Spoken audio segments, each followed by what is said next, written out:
Hey guys, CreamCrazy here, welcoming you to my Extreme Rules 2014 Results and Opinions video. And yes, the title of the video is stand correctly, that new blood is rising in the WWE, and I could not be any happier than I am right now. Because this, ladies and gentlemen, as I said, is the new era. It's here.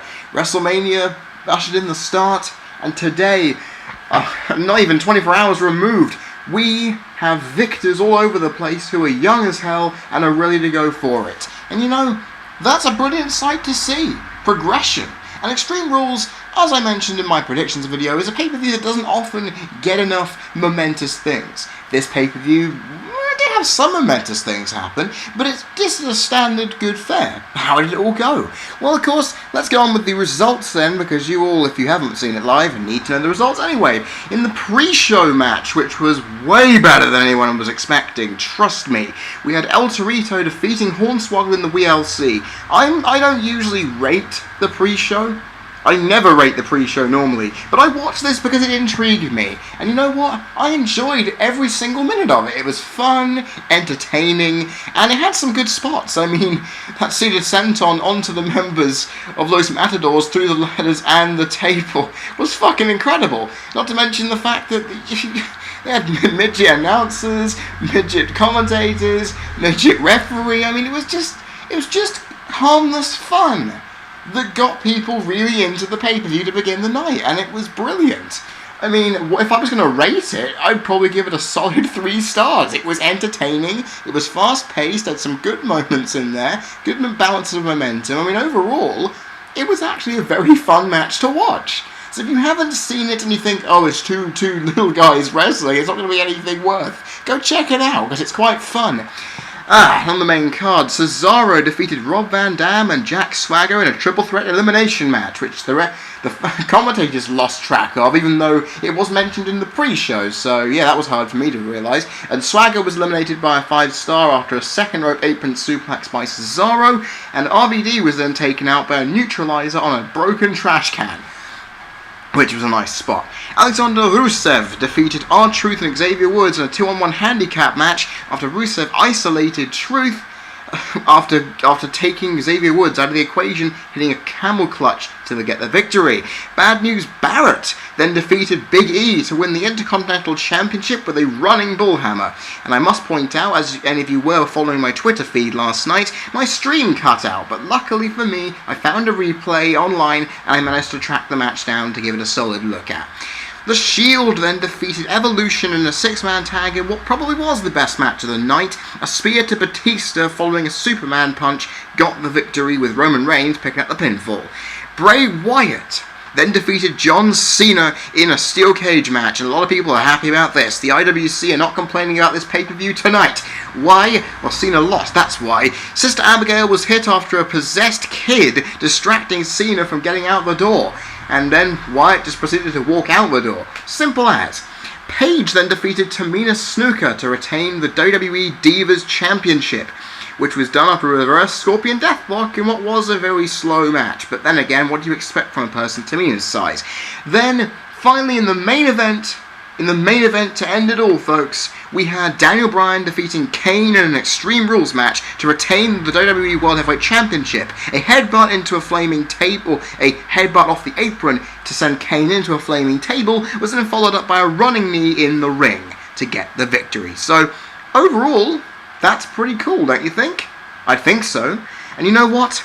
We got to go on to the actual match reviews now. As you guys know, if you've never seen my reviews before, then you have to know what I do. Because, ladies and gentlemen, if you don't know what I do in these reviews, here's how it is. I have ratings factors that will define a match. Psychology, which is moves, selling, and how the story is implemented into the match. The move variety, meaning if they do anything outside their regular move set or huge spots that get interest, I'll count that in. A crowd reaction, which is self-explanatory. The match length and pacing, meaning how long the match goes, how quick the match is, and how overall smooth it looks. And of course, my own enjoyment, which is really important because this is my own review. RVD vs Swagger and Cesaro. Now, the psychology was a 1.5 here because we did see some very aggressive tendencies from Cesaro and Swagger on each other and on RVD after what happened in the previous weeks. But apart from that, it was very muted. You know, I really wanted to see Coulter and Heyman go at it, you know. I really wanted to see that. And there wasn't too much bodywork at all going through this. I mean, it wasn't the most appealing psychological match, but then again, this really wasn't there for that. It was a match which technically just had a lot of the guys going in there and just demolishing each other with whatever moves they can get their hands on. So I have no real complaints there, but it was just, it lacked a little bit on that front. Move variety was a 2. Now, there's some cool little moves in here, which I really enjoyed. Rolling Thunder, Monkey Flip, which, of course, you take Swagger down first. Hit a Rolling Thunder style move, roll through, hit a Monkey Flip, and then flip Cesaro onto Rob Van Dam. Pretty damn awesome. A Spider Suplex by Swagger, which was lovely. A triple gut wrench suplex by Cesaro. That man is fucking strong. And, of course, a windmill kick into a German suplex pin. I mean, that was just awesome. And then you get the apron suplex, which is always awesome, and you get the trash can neutralizer, and it just worked. I mean, overall, the moves were quite good in this match. I can give it a 2.5, actually. I'll upgrade that rating. And overall, it was a pretty good thing. Crowd reaction was a 2. Now, this is a little bit intriguing for me.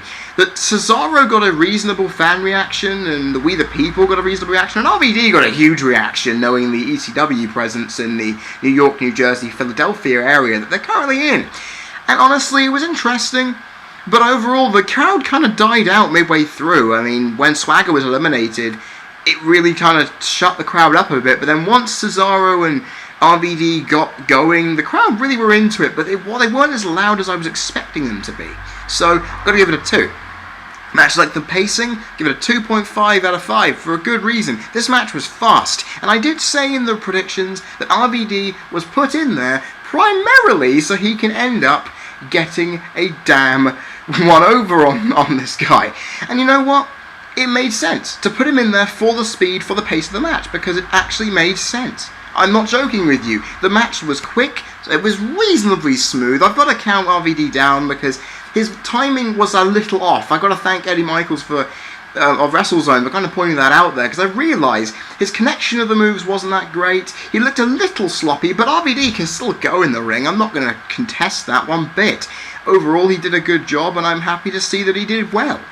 I mean, why wouldn't we be pissed that these guys are doing well? I mean, RVD's been gone for quite a while, and to see him return and do something interesting is all very good.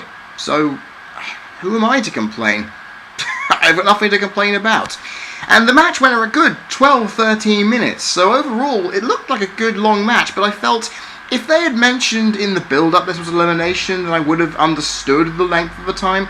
I only heard about it once in the pre-show, and I thought to myself, really? You could have done a bit more than that, folks, that's all I can say. And it just really felt a little bit, it just felt like it went on a little too long for me. But I enjoyed that for what it was worth.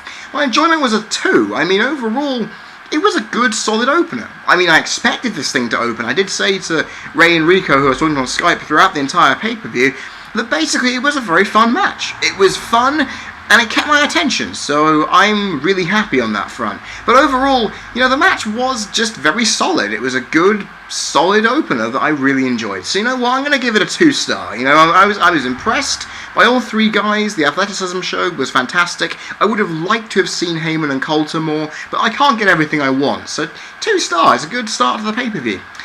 Rusev versus Truth and Woods. Now, psychology was a 1.5, and I'm giving this predominantly to Rusev.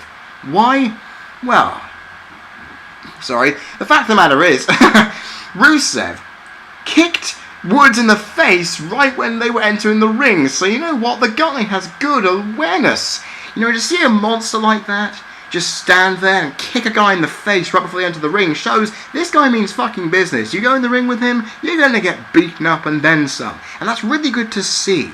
Now, I'm really liking that because it shows, like most monster heels will just stand there, wait, then the match begins and they go full out. To see Rusev do that, I kind of like that.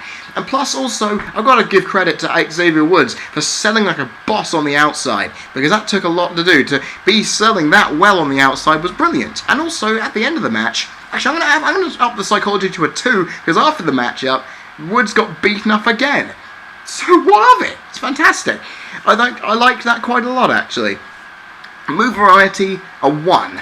this standard match between Rusev and R-Truth. I haven't seen anything these guys haven't done before. That kick was fucking good though. But I will mention this. Even though the move variety was a bit there, Rusev did a jumping heel kick. So to see a guy that big pull off a move that cool, I'm in good stead for that. Crowd reaction was a 1, they didn't really care. The match length and pacing though, it was quite fast. I mean, I expected this match to be short. It was. It was short. I mean, the match was only just under 3 minutes. So it did its purpose. It wasn't really a squash. It wasn't a complete squash because R-Truth did get some offense in there. But overall, it was quite nice. I mean, overall, it was quite quick. And it was done nicely, so I can't go too much higher on that because the match did serve its purpose somewhat. Okay, let's see now. My enjoyment was a 1. Yeah, I didn't really enjoy this too much because of how predictable it was. I mean, there were elements where I thought, you know what, I like this, kinda. But I wasn't really into it that much. It's okay, it's a bit shit of a match, but I'm not going to criticize it too much. I'll also have to give credit to Lana where it's due, because Lana said that she loved Vladimir Putin and that he inspired her and she respected him. And that's just, to get heat from an American crowd, you mention the Russian president. To get heat from me, you mention my most hated political figure. So, overall, you've done your job. So, overall, you know, this match did its job, it fulfilled its purpose and was slightly better than I thought, but not by much. 3/4 of a star, that'll be that, I'm afraid. I'm looking at it, it was a meh type of match that we kind of expected would do its job. Big E versus Wade, Bad News Barrett now. Psychology was a 1.5, and that is mostly down to the aggressiveness of these two. Barrett was taking a lot of offense in, he was wearing Big E down with some big strikes and big moves that really made him look dominant. I mean, for a guy like Big E to look that weak in the ring was quite amazing, because I thought to myself, going through this match, watching it, of course, only about 15 to 20 minutes ago, that effectively, Big E was meant to look a little bit weak, so then Bad News Barrett just looked that much better. He needs, after months of looking reasonably strong-ish, he needs to just kind of show that anyone with the right momentum can come through and steamroll anybody, so to see that was quite nice. I would have liked to have seen some more body work and more selling, because that's one thing this pay-per-view lacked all night, but you know what, it's what you can get, I suppose. Move variety was a 2. Now, this was quite interesting. These guys did some pretty interesting moves. A spear into the steel post by Big E, a flying elbow from the apron by Barrett, a muscle buster-esque move turned into a suplex from the top rope by Barrett, and a spear through the ropes by Big E, and overall, it couldn't be capped off even better with a one-armed spine buster off a bull elbow counter. I mean, this match had a lot going for it move-wise. In fact, you know what? Fuck it, I'm going to make that to a 2.5. I'm being so generous today. It's incredible. Crowd reaction was a 2.5, and that was mostly down to Bad News Barrett's contingent of fans. The fans are going apeshit for this guy, and he loved every second of it.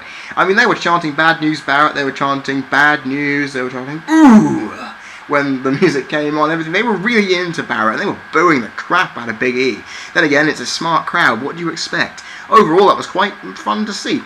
Match like the pacing was a 2. Now, I liked the idea that this match remained fast, it remained quick, it remained aggressive, and honestly had good momentum shifting throughout the match. I quite enjoyed that. And for a match that went around 8 minutes in length, it served its purpose, it wasn't too long, it wasn't too short, and it overall was quite entertaining on the most part, which is why my enjoyment is a 2.5. Because I felt that this match did what it's supposed to. It made Barrett look strong, it gave Big E a reason for a rematch, it was fast, aggressive, and it did everything it's set to do. And I'm happy for that. And you know what? 2.25 star. 2.25 star, folks. I'm happy for it. And I'm really thinking this match, while short, really packed the goods here. Intercontinental title could be on its way back to the prestigious mountain it apparently should technically stay on. Which is all very good. Now, the Shield versus Evolution now. This, hands down, the best match of the night. And it went nearly 20 minutes. In fact, 3 matches on this pay-per-view, the main events, went 20 minutes each. Impressive. Psychology was a 3.5, and this match went exactly how I thought it was going to. Evolution were very methodical, very technical, And the Shield just went all guns blazing, just doing everything they could to make sure they whooped the crap out of these old guys. And it did its purpose. The aggression shown from all members wanting to beat the crap out of each other, the ability, a desire to go into the crowd because they knew the ring was not going to be big enough for a lot of them, was fantastic. They took high risks, it was entertaining because of it, and it really gave the impression that the Shield are really that hell-bent on getting what they want, even though Evolution were equally trying to do the same. Now, all that this needed was a little bit of body selling, and I'll be fine. I mean, I've got to say, Seth Rollins selling that missed suicide dive into the barricade, that looked bloody sick. Then again, how do you expect going head first into a padded barricade? It's not that padded, so what are you going to expect? And overall, it was kind of cool. I mean, it just did its purpose. It did its purpose. Can't go wrong with that. Move variety was a 2. There were some quite interesting moves here, mostly the fact that Ambrose ran across both announce tables to take out Orton and Triple H, and the figure 4 by Ambrose was lovely. I just wish they got the chance to use it more. And because they went in the crowd and just body slammed each other on everything and just brawled everywhere, immediately gets a plus from me, but also the fact that Rollins jumped out of the stands onto Orton and Triple H immediately made me jump out of my seat and go, wow, this is some awesome shit. So overall, you can't be disappointed with that. Crowd reaction was a 3.5. The crowd did kind of lull out midway through, as you would expect, and the one thing I will give it this match credit for is they did the best thing they could do. When Batista came into the ring, they booed his arse off. Orton, they had some respect for, but they still kind of booed him. Triple H, same thing applies. And the fact of the matter is, they were going batshit when the Shield got offense in. Whenever the face in peril was done, went in, the Shield, the crowd just, they lost their minds. The Shield are over as hell, and I am loving it. So I can't go wrong with that. It's fantastic.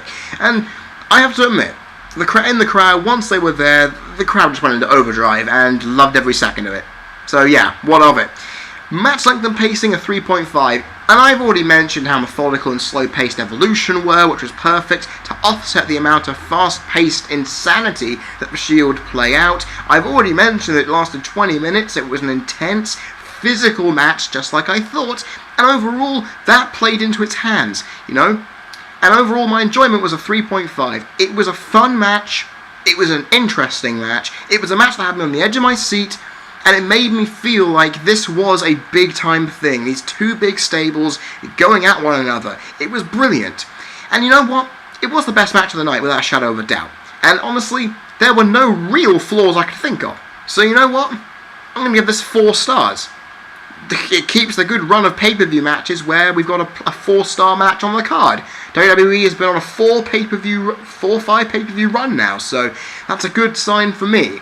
Now that's honestly a good thing. Shield and Evolution worked your asses off, and I would have liked some more body selling and maybe a tad of blood, but then again, I'm not going to get either of those in WWE nowadays, am I? Wyatt versus Cena now. Psychology of 3. Mostly because of the idea that it is a steel cage. We did have the Wyatt family members on the outside. Cena was flustered, frightened, was hard to try and get out of the cage. Seeing that the Wyatt family members went, oh fuck it, we're just going to go in anyway, added that intensity of the impending defeat that Cena was going to have, and overall it was quite amazing. I mean, to see Wyatt in the STF clawing for that door, to then see it be kicked away, I mean overall, this was more, as I said, a mental story rather than a physical story, and it played out. Cena's facial reactions, the fact he went straight for a headlock to try and choke Wyatt out first, was a good idea. I was hoping that they would have done something crazy, like Cena would think, you know what, I'm sitting on top of the cage here, I might as well jump off and hit that leg drop from there. Mostly because I really wanted to see Cena mentally take that extra risk to try and put Wyatt away. Unfortunately, that didn't happen. So, we don't get that, but at least we get an interesting, thought-provoking match. And the ending. Cena gets freaked out by a small kid with a distorted voice singing he's got the whole world in his hands. He's freaked out, walks into his sister Abigail, gets planted face first, and he looks fucking dejected and broken in the ring afterwards. Brilliant stuff. I mean, it was a 3 overall, but it was bloody good. And also the fact that it was slow and methodical as well. I mean, that was the thing. I'm going to mention this in the pacing, but the fact of the matter is that pacing really helped, because it wasn't the kind of aggressive match we had just seen. This was a match that really was all about wearing both men down, and it worked superbly. Move variety of 1.5. There wasn't too much that I really found intriguing about this, and then there were 3 moves that kind of piqued my interest. A top rope reverse cutter by Wyatt, which was lovely. Rowan used an electric chairlift to get Cena back in the cage after he was halfway down the opposite side. And then we see an AA from the top of the cage. I mean, well, not from the top of the cage, but the turnbuckle, which is still cool. I wouldn't have minded seeing an AA from the top of the cage, though. That would have really been too much. And overall, they were quite good moves, but there were only the 3 main highlights from that, so I couldn't bring it any higher. Crowd reaction at 2.5. The crowd were a bit subdued here. You know, at the beginning of the match, they were booing the crap out of Cena, they were chanting he's got the whole world in his hands, and they were all happy. And at the end, they were cheering like mad and booing Cena like crazy because they knew the match was coming to its natural conclusion. And once the kid came out and did his thing, the crowd kind of lost their shit. Honestly, though, the problem with this match is, for the midway through, for most of this matchup, in the middle of this, the crowd just was silent. I don't know whether they were enjoying it or just not interested, but it impacted my viewing of the match because I slightly lost interest. Now, that's a bad thing, because at WrestleMania, I didn't lose interest one bit, but then again, being there live makes it a little bit different, but I will say this, the crowd did pick up after that, and it really made the match feel big. So I can't fault them for it. That's why it's a middle-of-the-road rating. Match length and pacing at 2.5. I've already mentioned how slow and methodical this was, and it really helped, as I've already said. The match length, though, is where this really kind of goes down. You know, the pace was just what I wanted, and a slow beatdown of mental proportions. We then get the match length, which is just over 20 minutes. I personally would have had this match go at least 5 minutes shorter. You know, to make it a more precise beatdown of Cena, rather than and showing his weakness in quicker ends, to show that Cena effectively is weaker than we think. And I would have liked to have seen that, but you know, I can't get everything I want. It was way over time what I wanted it to be, and it really impacted me because, like I said, midway through the match for about a good 5 minutes, I lost interest, and it really didn't give me that much happiness to say that I enjoyed it more than I should. And speaking of my enjoyment, overall it was a 3. I found that really interesting that, you know, this match delivered, but it also kind of made me think, you know, this wasn't as good as the Mania match by any stretch of the imagination. But if they had done a little bit more, some bigger moves, some bigger spots, some near falls midway through, that really picked the audience up, it would have really made it more interesting to me. But overall, it was still a good, solid match. And I'm going to give it 2.5 stars. I mean, I prefer the WrestleMania match, but that wasn't bad. It was reasonably good. It wasn't the best thing I've ever seen from these two, but it was still all good. I can't deny. Paige versus Tamina now. Psychology was a 1.5, down to the aggressiveness again. This is why I'm loving this, is that you have 2 wrestlers who are just going in there knowing they need to beat the crap out of each other, and you get it. Paige was screaming her ass off, showing her intent and will to power on, and Tamina just being a powerhouse like she is, just using her right power to make herself strong. So, there you go. Overall, that was it, really. Move variety was a 1.5 thanks to 2 moves that I found fantastically interesting. An apron press an apron press got countered into a swing to the barricade by Tamina.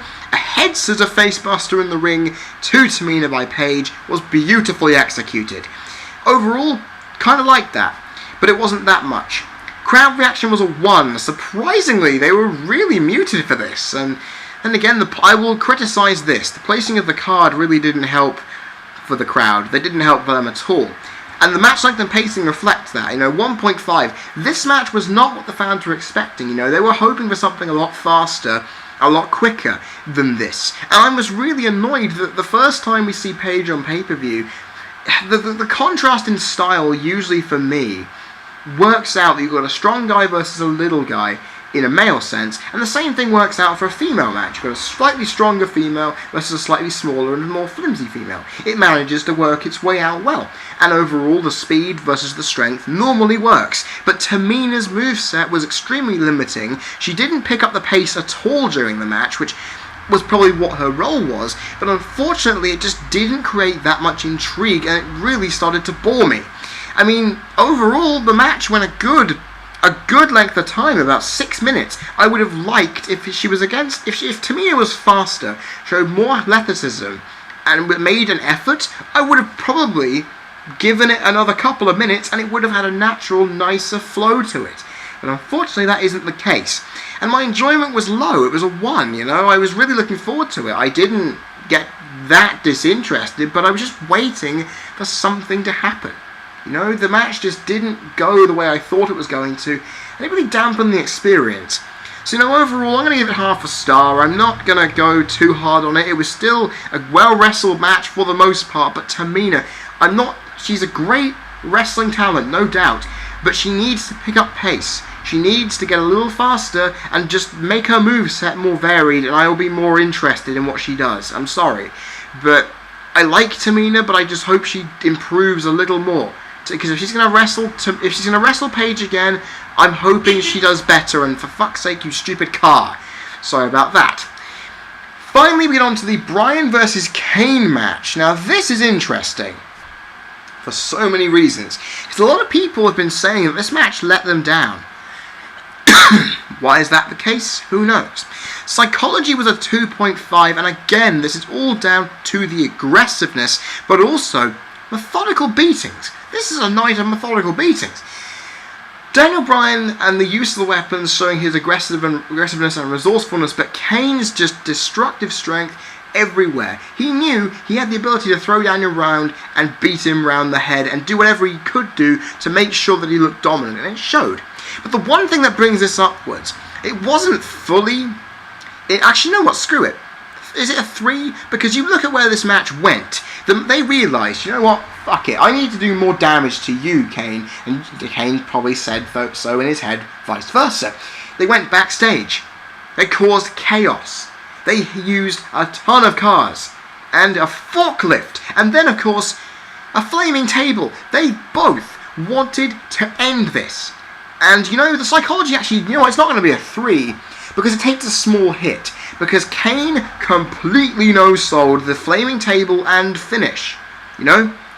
And that's, okay, to be understanding of a guy who is the Hellfire, the Demon, it's understandable that he could, but it looked appalling. They knew they were running on time shortage here, and they needed to ensure that it was able to do its job. So that's the problem. It would have gotten a 3 if it wasn't for that. You know, if it wasn't for the table spot and then the pinfall looking so rushed, it would have looked better. If that post-show wasn't there, this would have had an extra 5-10 minutes, no, actually 5-6 minutes, to kind of have a natural conclusion to it.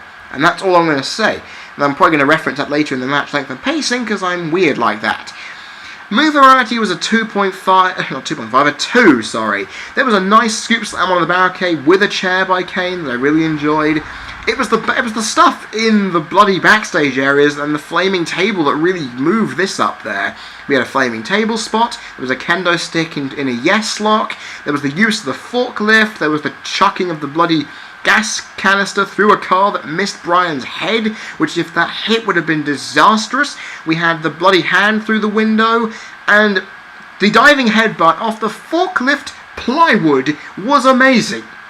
I've got to say that looked bloody amazing, just the fact the distance that Bryan had to go. Overall, that was pretty cool. That was some cool thing to see in an Extreme Rules match where usually there's no hardcore spots. To see a ton of them. Can't go wrong there, can you? Crowd reaction was a 1.5. You know, the crowd were chanting for Bryan, but the crowd were muted as fuck throughout this thing. They kind of expected Bryan to win, and they didn't show much emotion until the end. Mostly because the table spot did help. The hardcore spots did get the fans going, so it wasn't that bad, but still, the crowd could have been into it a lot more. Match length and pacing, gotta give it a 2. You know, I've already mentioned that this was the longest match on the card, 22 minutes. It was the longest match on the night. And it shouldn't have gone that long, personally. I mean, although, knowing what they did, it's justified. But I would have liked it to go a bit longer, like I've already mentioned. The pacing of the match kind of let this match down a little bit. I mean, I like the idea of Daniel Bryan being fast and aggressive, followed up by Kane's slow, methodical approach. But the fact that they went too fast between those two styles really kind of annoyed me. And I really hoped that it would have been a much more smoother flowing match than what it was. It was very stop-start, and it never really gave us enough time to really just evaluate what was going on. My enjoyment was a 1.5. You know, this match had some great spots, maybe jump out of my seat and in shock that WWE would even do that nowadays. But overall, the match at the end just felt very anticlimactic. Why go through all that damage to then have Kane immediately resurrect himself and say to Daniel Bryan, this thing ain't over? Because to me, with those kind of spots, with this kind of violence, the match was meant to be a feud ender. So I'm a little bit disappointed in that. But still, the other huge thing I want to point out on a botch front that will probably rate this match down a little bit is that Kane was too far back on the forklift plywood when it was being lowered across the ring, which meant he had to get up and push himself off the damn plywood. It looked so awful. And that was like the one major botch of the evening outside of RVD's timing issues, and it really made it look quite sloppy. So, you know, it rates the match down for me. You know, I was going to give this match at least a 1 3/4 star, but you know, I can't do that. I really can't. It's not in my nature, and I want to just give it a 1.5. It was okay. It wasn't the best match on the card, but that's it. You know, I can't go wrong with that. And ladies and gentlemen, now on to my final thoughts. This pay-per-view delivered in so many ways, but also left us feeling a little bit empty. You know, I'm sure after WrestleMania we would have wanted to see a pay-per-view that got us crazy and looking forward to the future. You know what? WWE have done that. WWE have put over a lot of their young guys. Cesaro got a victory tonight. Rusev got a victory tonight. Bad News Barrett, who was the oldest winner on the night at 33 years old. The Shield all got their victories. Bray Wyatt got their victories. Paige got her victory, and we had Daniel Bryan coming out on top. This is the new blood rising, and I am looking forward to seeing what happens, and it's great to see. Overall, we had some good matches with a few plugged in there, but the good thing is, this is the first pay-per-view of the year, the first pay-per-view of the year without a 0 attached to it, so I can be really positive on that front. And overall, the commentary did well by emphasizing the story, emphasizing the personalities and the feuds very well and very precise, even with some botches. They did alright tonight. The crowd were hot for the most part, but based on my quality of the stream I was watching, and probably the quality of the matches at hand, they were really quite silent, more than I thought they would do, and that coming from a New York, New Jersey crowd is a bad thing in itself. Honestly, though, this pay-per-view had some good, solid matches. I mean, if you look at the ratings we have here, we have a 2-star match, a 3.25 star, a 2-star match, a 4-star match, a 2.5 star match, a 1/2 star, and a 1/2 star. Overall, that's a good, solid show. I mean, there wasn't enough on the 4-star, on the 3.5 star front that really could have propelled this show up further, but it was an above average show that gave us the right results, that gave us the right good things for the storylines going forward, and overall it just felt like a show that meant something because of who won these matches. It felt like a very good, solid pay-per-view that was definitely better than we expected it was going to be, and that's all good for me. You know what I'm going to do? I'm going to give this match a good 6.25 out of 10. It was a good, solid pay-per-view that did its job. I can't be disappointed with that. With a 4-star match on the card, it's got to get somewhere good. However, the rest of the card was under that 3-star mark, which really, about 2 matches of that needed to be before I could really start thinking near the 7 category. But overall, it was a fun night to be a wrestling fan, ladies and gentlemen, and that's what I'm looking forward to the most. Because what happens always, a pay-per-view should be fun, entertaining, and in the case of the people who have paid for the network and paid on pay-per-views still around the world, has to be their money's worth. And you know what? I'm good with this. This was definitely worth it. And guys, I hope you've enjoyed my predictions. What are your views on Extreme Rules? Go down there in the comment section and post your views. I'd love to hear about it. Also, like I keep saying, follow me on Twitter at CreamCrazy to hear of all of my shenanigans and all of my stuff, because that's where you're going to hear it first. Guys, I have been Cream Crazy. You've been people watching, listening, whatever you've been doing. This has been my Extreme Rules 2014 review. And you know what? I'm hoping Payback in a month's time lives up to this and more, because it's going to be in Chicago, and I cannot wait to see what happens. And I will see you guys next time Whatever that video may be, I've got some deadlines coming up, which will mean I'm not going to be doing too much content, so keep an eye out. You never know what's going to happen. I'll see you guys soon. Take care, have a wondrous week, and I hope Raw tonight is good. Cheers!